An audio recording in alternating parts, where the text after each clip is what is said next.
We're back with a Fox Business Alert. Tonight, the head of Secret Service on Capitol Hill briefing select lawmakers after a gunman got dangerously close to the White House Correspondents' Dinner on Saturday.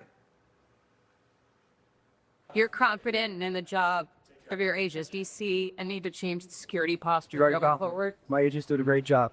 And are you going to come back to the Hill to testify? Or I'll brief any other members? Plenty of brief more members. Why wasn't the security perimeter further out? There's a reason, but I'm not going to get into that. It's not spice why we did that. Needless to say, the DHS funding standoff has become dire. If this weekend taught Washington anything, it should be the obvious. Take security seriously. Yet, Democrats in Congress have gone 9 weeks, 72 days, doing the exact opposite of that.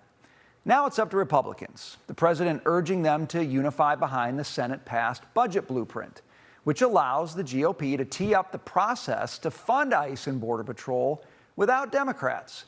Writing on Truth Social that he wants this final bill on his desk by June 1st. And quote, "We can make that deadline if we keep to the plan, fast and focused." Make no mistake, this defunding of DHS should be a national scandal. If Republicans defunded DHS and we saw another attempted assassination on a Democrat president, I would hope that the media coverage would be relentless and unforgiving, and I hope that it continues to be. Enough is enough. There should be no further debate about this. Thanks to President Trump's executive order, those brave Secret Service agents have been getting paid through emergency funding, but it's only a matter of days until that cash dries up.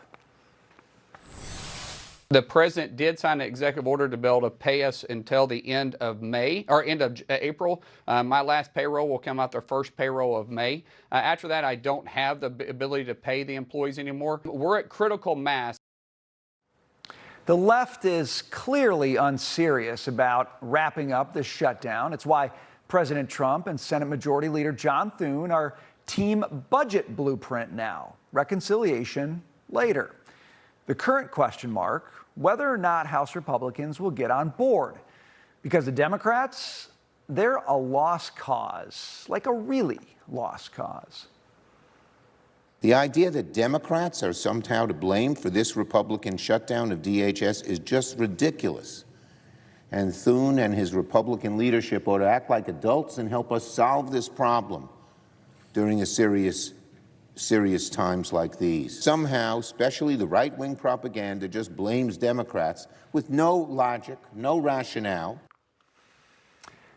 No logic and rationale. Well, I think we went through some examples earlier in the show to show exactly why Republicans are so concerned about Democrats' stance on this issue. Chuck Schumer, not the authority, but I want to bring in somebody who knows what he's talking about. Indiana Congressman Marlin Stutzman is here. Thank you, Congressman, for joining us. We really appreciate it. You were at the White House Correspondents' Dinner on Saturday night, so you know exactly what the situation was like. You also understand better than anybody, or as well as anybody, the DHS funding problems.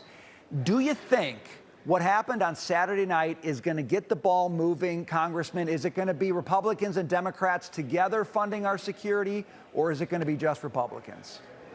You know, Brian, this should be a no-brainer. This is the most irresponsible thing Congress is doing right now.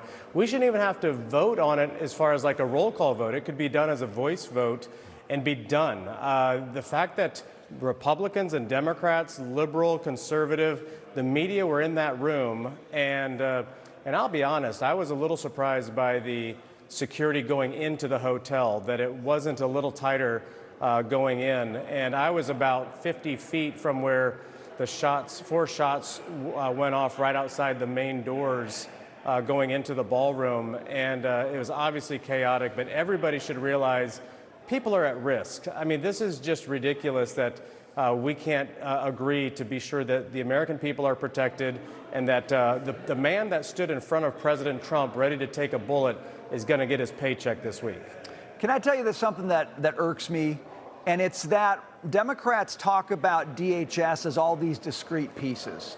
And it seems to me that Border Patrol and ICE should be and probably are working very closely with every other agency and entity to make sure that security is one cohesive whole. You fund part of it and not the other. You create cracks in the system, Congressman. Is that an accurate view? Absolutely. And you know, when we don't do our job in Congress and making sure that DHS is funded, why we're even talking about funding just the Border Patrol and ICE and not Secret Service and TSA and other security agencies is beyond me. Because when something goes wrong, then we start finger pointing and saying, well, why weren't you all communicating? Well, you know what? This is a situation where we're the ones making it really hard on them to do their job well. Right. And I'll tell you, every day that goes by that something major doesn't happen, it's a huge risk that we're taking right now. And, you know, thank God no one was killed the other night. It could have been a very bad situation. 15 seconds, Congressman. The ballroom. How important is it? It should be a requirement at this point. I mean, we've talked about this for a long time. And you know what? This isn't about President Trump. I mean, finally, President Trump is the man who says, I'm going to get this done. But security would be better. It's a much safer place, not only for the president and for those who would be there, but for the American people. Congressman Marlin Stutzman, thanks for being with us tonight. Very good to see you. Thanks for being with us tonight on The Bottom Line. Tomorrow on Big Money, Caroline Downey, Michael Lee. Hope to see you there. Have a great night.